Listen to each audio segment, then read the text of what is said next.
Hey there YouTube, what's going on? It's your boy Casey Henry.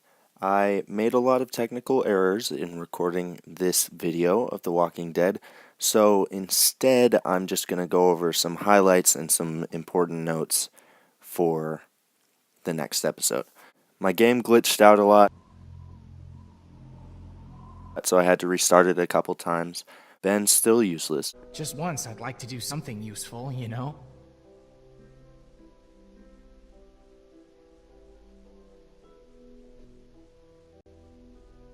Thanks for the vote of confidence. Ben was telling Lee that he's guilty and wants to tell Kenny the truth about what happened with the raiders at the motor inn. Lee promises Clementine that we'll set up a classroom and have no homework because she said she missed school. Will there be homework? No homework. Lee goes out to get the battery with Molly, but he can't find her. Where the hell is Molly? He figures she'll catch up. We see someone run past when Lee's going out to find the battery. A walker falls from the roof and Molly comes down and goes Christian Bale crazy on him. But she doesn't actually end up killing him. We get the battery and escape through a skylight in the garage.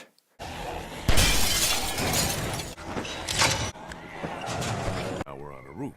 Molly jumps across a drop between two buildings and then calls Lee chicken when he doesn't do the same. What are you, chicken? What did you call me? Lee makes the jump and the scene changes to Lee climbing down into the main building through a hole in the roof. Molly leaves with the battery and goes on a secret mission of her own. Kenny and Bree come running in with the fuel and a whole mess of walkers behind them.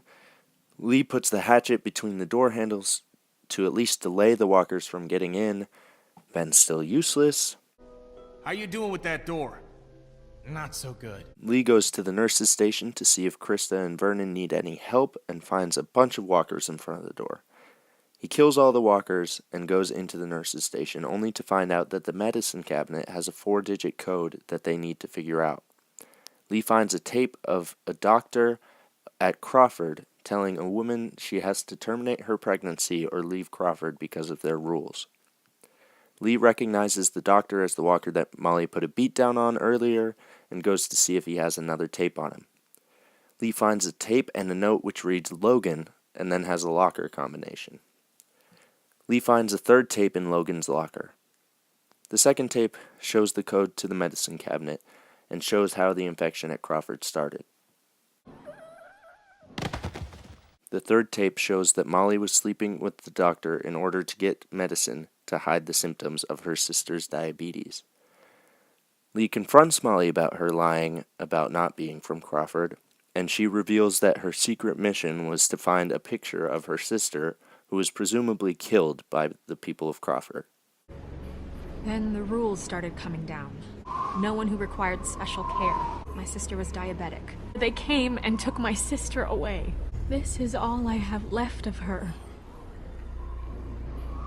Ben sucks and takes the hatchet from the doors with walkers behind them. Where did you get that? I just found it. It was stuck in the door handle at the end of the hallway back there. Oh no. Which forces us to leave through the armory, which is actually a bell tower. Ben tells Kenny that it's his fault Duck got bit because he was the one giving the bandits who attacked the motor inn our supplies. Kenny freaks out, but Lee says that now's not the time. Kenny, listen to me.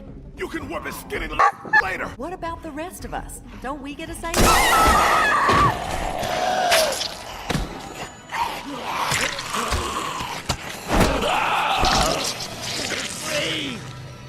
Lee grabs a shotgun from the armory and we climb to the top of the bell tower.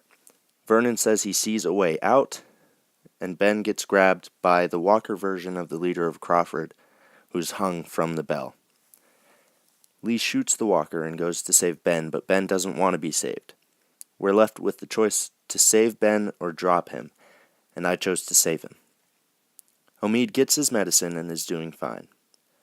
Vernon takes Lee aside and says he'll take Clementine off his hands because she'd be safer with him. Lee tells Vernon to get the freak out of here. That little girl's in my care. Molly tells Lee that she's going to go her own way. Lee and Clementine talk, and Lee tells her that they won't likely be able to look for her parents. She cries and turns away. Lee falls asleep on the couch, and when he wakes up, Clementine and the walkie-talkie are gone. He finds the walkie-talkie and Clementine's hat outside by the fence. Then Lee gets bit by a walker. No, not Lee. You can choose to tell the group about the bite or hide it from them, and I chose to tell them. Everyone offers to go with you to find Clementine, whom they assume has been taken by Vernon. The group reaches Vernon's hideout and finds that his group is gone. Clementine calls for Lee on the walkie, and when he answers, a man who is not Vernon replies. Lee asks who he is, and the man says he should choose his next words carefully. Then the episode ends. Alright, so sorry again that I wasn't able to, actually fully record this video. Like I said, there were a bunch of technical errors and glitches and all of this sort of thing. So I hope that you enjoyed my little recap of it. I didn't want to replay the episode because that would have been lame. Anyway, so next time I'll be playing episode 5, No Time Left. And that's all for now.